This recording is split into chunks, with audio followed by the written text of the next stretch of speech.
So I wonder, when you now look at the body of work that we call social presencing theater, there is kind of a lot of stuff out there that, also has some similarities. For example, the constellation work and related bodies of methodology.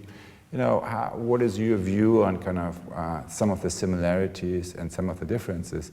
And it strikes me when you shared the three streams and also the Japanese court dance, the one thing that they all share is the practice of paying attention. Mm-hmm.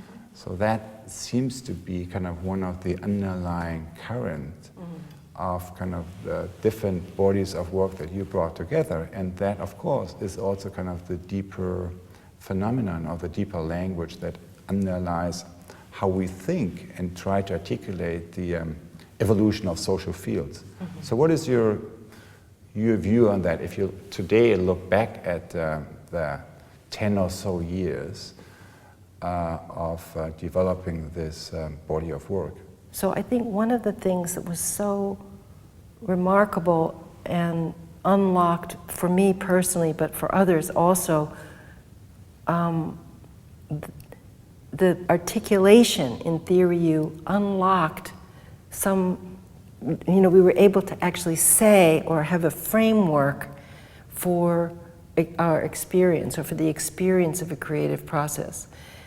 And the paying attention part was just built in to how the theory has been spoken of and practiced, and it's in the soil of the theory. So I think it is important that the work we're doing. I have done some constellation work with wonderful people, mostly in Europe, and I really respect them and the work. And I think that maybe we could just note that the roots are different. That organizational constellation for many people comes from family constellations. It comes from a therapy background, which is not my background, and I'm not certain it's yours either. It's a language that's based upon a therapeutic process. Whereas I feel that my own roots, as I said, are more through meditation and performing arts, improvising, performing arts, and I think it's less. I used to say, "Oh, anybody can do social presencing theater." The root of the word theater is a place where something significant can be seen, and as long as there's been theater, and as far as I can tell, every culture has theater.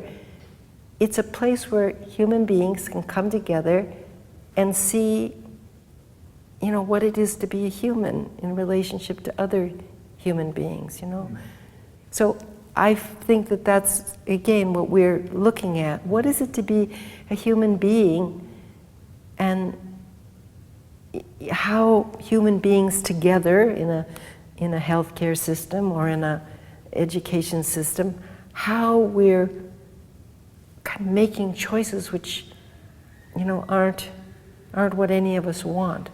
And we want to see what that might look like in the current situation, but our emphasis is on how it could move, how it could open up and move to something that maybe is in a direction of more wisdom. So we're not so concerned about the psychology of how we got here. I used to think, it doesn't take any skill to facilitate this.